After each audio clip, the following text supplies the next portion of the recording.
SPB Radio. La radio qu'il vous faut.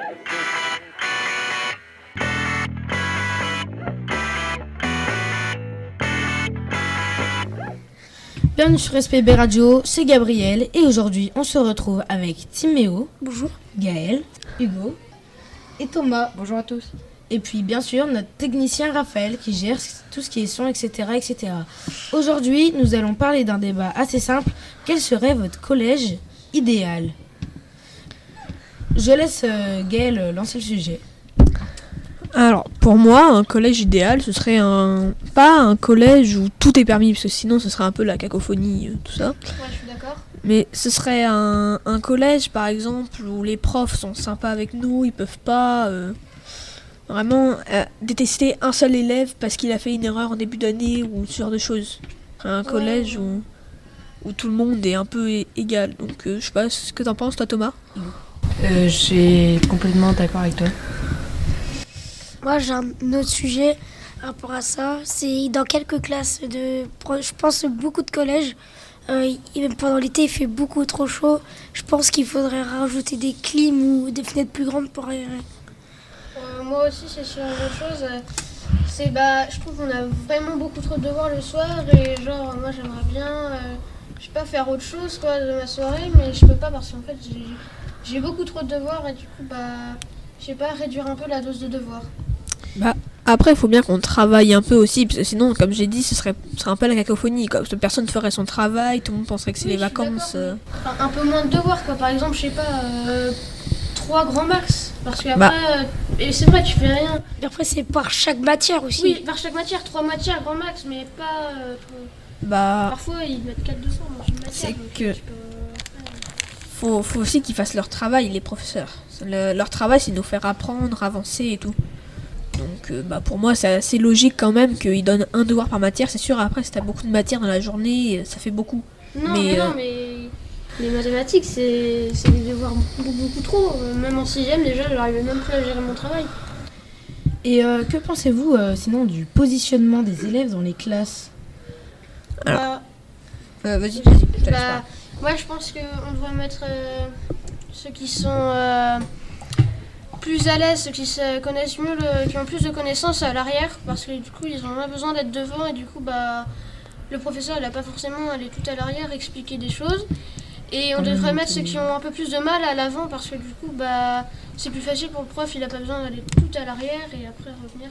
Et il faut quand même éviter de mettre par exemple des binômes d'amis un petit peu trop amis. Enfin, on peut s'entendre, il faut au moins s'entendre bien avec la personne. Ouais. Mais je pense que si on met trop d'amis ensemble, ce serait, comme l'a dit Gaël tout à l'heure, la cacophonie.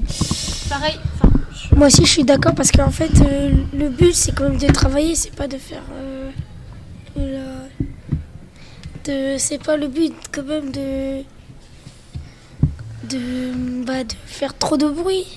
C'est fait d'apprendre. Il faut éviter de déranger le cours. Voilà. Parce que sinon, si tu le mets avec un copain ou ton meilleur ami, c'est sûr que tu vas discuter pendant le cours, quoi. C'est inévitable. Puis moi, l'année dernière, j'étais avec des amis, mais en fait, je voyais clairement, on n'avançait pas dans le travail. Les notes chutaient. Après, ça dépend les groupes, parce qu'il peut très bien y avoir des bons travailleurs. Comme nous disaient souvent nos professeurs l'année dernière, on peut très bien avoir juste un petit groupe qui va envenimer toute la classe et va faire voir la classe aux yeux de tous les professeurs un peu mal. Par exemple, là, cette année, je trouve que vraiment on avait un peu des classes, les élèves qui sont assez sages, mais ça va. Ceux qui travaillent beaucoup dans une autre classe et ceux qui ne font rien dans une autre. Du coup, c'est un peu difficile pour les professeurs de gérer ça aussi. Donc, ils devraient plus dispatcher, je pense, dans les classes. Oui, moi, je suis assez d'accord parce que l'année dernière, avec ici Thomas, notre prof d'histoire géo, on pouvait plus parce qu'on était beaucoup trop à côté. Du coup, c'est la saphonie, je sais plus comment dire. En fait, cacophonie. C'est en fait être en présence avec un ami, en fait, tu peux pas te retenir de parler. Du coup, ce serait mieux déjà que les profs donnent les binômes parce que déjà au moins la classe serait beaucoup mieux et travaillerait beaucoup plus. Et sinon, que pensez-vous des récréations, les binômes, personne ne joue, les gens ont grandi. Est-ce que vous pensez qu'il faut changer ça ou alors qu'il faut continuer? Ouais, genre... Mais après, c'est la les gens qui se personnalité, poussent. c'est la personnalité de chacun. Oui, mais bon, des gens Mais qui après, se ouais. poussent, qui se chamaillent, et ça, on va même au harcèlement, ça peut dégénérer, des causes de suicide, etc. Donc, il faut Bah, éviter cela. Bah, après, moi, je trouve que notre génération, déjà, dans la cour, on voit bien, ils sont tous tout le temps sur les bancs ou assis en train de discuter. Et du coup, en fait, la nouvelle génération, en fait, elle va être toute molle, tout raplapla. Et du coup, ça va être ça va être la descente aux enfers. Bah après c'est sûr qu'il y a eu beaucoup de différences quand même avec les anciennes générations. Par exemple là avant on avait un petit parking devant le collège avec de l'herbe où les petits frères ou tout la famille pouvait aller s'installer là-bas en attendant que l'enfant sorte du collège. Et maintenant il est tout bétonné, on a un immense immeuble à la place. Donc après on a eu aussi les réseaux sociaux. On a de plus en plus de réseaux sociaux, le téléphone qui augmente de capacité, donc c'est sûr que ça intéresse. Avec, Et même, le voir. Et ah puis après aussi, il y a surtout beaucoup de TikTok en ce moment. Après, moi, ce que j'en pense de la discussion sur les bancs, c'est que c'est bien parce qu'on peut s'intéresser à la vie de chacun. Parce que peut-être des fois, il peut avoir des points communs, savoir ce que les gens aiment, tout ça. Oui, ouais, c'est la même chose parce que après, il faudrait pas tout le temps rester debout, genre. Il y a droit aussi de rester s'asseoir. Mais je trouve qu'aussi, dans les collèges, il n'y a pas beaucoup assez de bancs pour le nombre d'élèves qu'il y a, quoi. Ah oui, mais c'est ça le problème, faut pas mettre trop de bancs parce qu'après, on fait rien de sa journée. Il y a juste quelques personnes encore qui courent dans leur récréation, mais ça c'est bien parce que du coup, ils rentrent en cours, ils sont beaucoup plus épuisés et du coup, ils écoutent beaucoup plus. Et sinon, si on revient sur le sujet de Gaël tout à l'heure, qui disait qu'il y avait avant un grand parc, et que maintenant ce sont des grands immeubles, sur la cour de récréation aussi, il y avait de l'herbe. Vous en pensez quoi? Est-ce qu'on aurait dû laisser cette herbe ou le potager, maintenant c'est mieux? Je pense vais que- laisser la parole à Gaël. Merci. Je pense que le potager c'est bien aussi parce que ça permet à certains élèves de découvrir comment poussent les plantes, même si ça paraît un peu logique, mais c'est toujours mieux de s'intéresser plus sérieusement au développement d'une plante. À la Mais faune. après c'est sûr que si on aurait laissé par exemple un grand carré d'air pour que les personnes puissent aller jouer dedans, ce genre de choses, et on aurait eu des gens qui rentrent en classe plein de terre, des plantes arrachées, des trous creusés dans la terre, enfin... Tout ça, Après, ils peuvent clairement faire la même chose avec les potagers, même si du coup, vu qu'il y a des barrières, c'est plus de surveillance, il y aurait moins de ce risque-là. Et que pensez-vous sinon de l'organisation autour du collège pour pouvoir circuler et venir chercher les enfants? Moi, je pense que les bus scolaires sont très bien pour les élèves qui habitent loin. Mais après, il faudrait aussi que les parents accompagnent leurs enfants au collège aussi. Oui, mais est-ce que vous trouvez pas que c'est un petit peu dangereux la sortie des voitures? Bon, maintenant ils ont installé des panneaux pour que ça régule, mais Si, il y a si, des carrés quand qui même. roulent. Merci à tous, c'était SPB Radio. On se retrouvera pour la prochaine fois pour pouvoir continuer à débattre sur ce sujet très intéressant. Au revoir et bonne journée.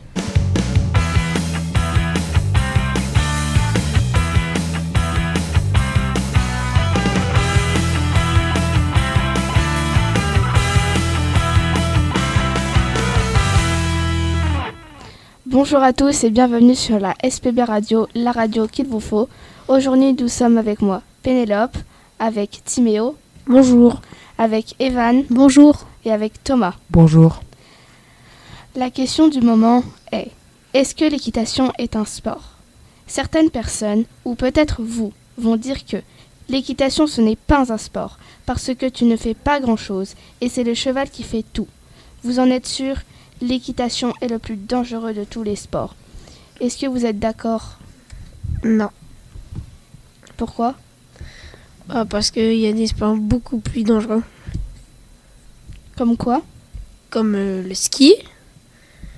La motocross? Bon, ça c'est... Ouais, après. Le VTT. Ouais, le VTT. Monter à cheval permet de dépenser 400 calories. Faire de l'équitation est donc autant physique que faire de la course à pied. L'équitation est vraiment un sport. Pour moi, l'équitation c'est toute une vie. C'est avoir une relation avec un animal qui peut être imprévisible. Les cavaliers dirigent des êtres vivants qui peuvent peser 10 fois leur poids, ou même plus. Il faut être patient, calme, persévérant, attentif, à l'écoute, et tout cela pour le plaisir de faire ce sport. Certaines personnes n'ont pas les moyens de faire de l'équitation, alors qu'il n'y a pas de prix pour ça. Est-ce que vous trouvez ça juste? Non. Pourquoi? Parce que il y a, tout le monde ne peut pas s'acheter un cheval déjà. Et vous les garçons, vous en pensez quoi? Bah oui, comme c'est cher un cheval, du coup, c'est pas comme les autres sports où tu peux acheter un bâton et aller y jouer. Mais En fait, il faut aussi le nourrir et avoir le terrain pour l'entretenir. Donc vous dites que c'est juste pour vous que ça soit non, cher. bah non, c'est pas juste. Bah, c'est comparé aux surtout autres sports. pour pratiquer chez soi, c'est surtout un budget, quoi. Selon la licence de la Fédération française d'équitation, l'équitation est un sport bénéfique pour le cavalier, et ce, à plusieurs égards. C'est un sport individuel qui peut se pratiquer en groupe ou en famille, avec pour complice le cheval. Vecteur de cohésion sociale et familiale, l'équitation participe au mieux vivre ensemble. C'est la raison pour laquelle, hommes ou femmes, jeunes ou moins jeunes, la pratique d'une activité équestre, quelle que soit la discipline, est vivement recommandée. Alors soyez acteurs et responsables de votre capital santé. C'était avec la SPB Radio, la radio qu'il vous faut. Au revoir et à bientôt.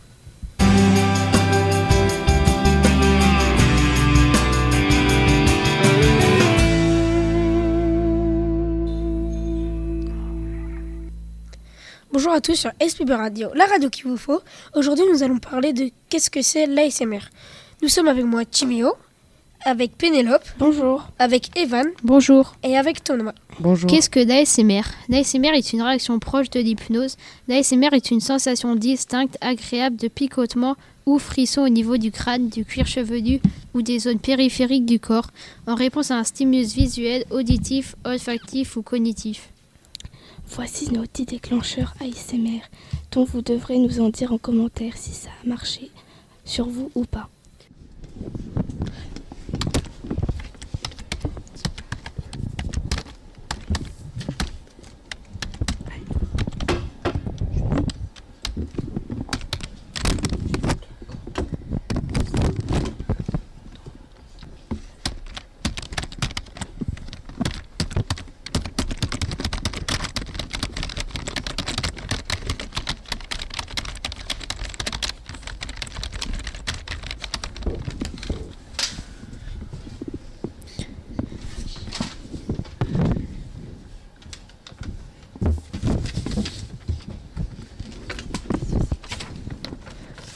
Nous allons froisser une feuille.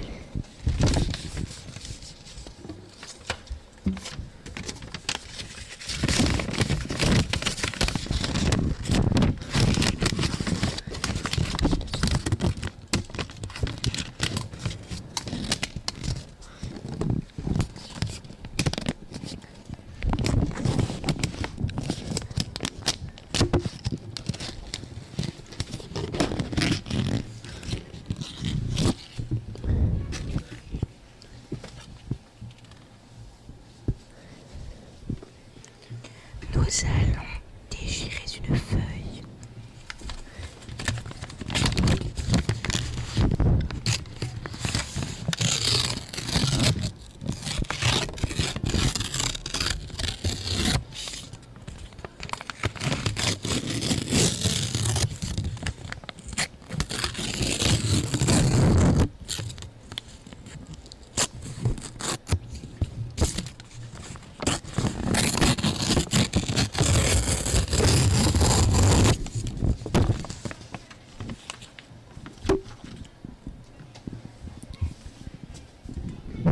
Nous allons tapoter sur le micro.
bien souffler sur le micro.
Merci de nous avoir écoutés sur SPB Radio, la radio qu'il vous faut. et nous nous retrouvons sur un autre documentaire. Au revoir.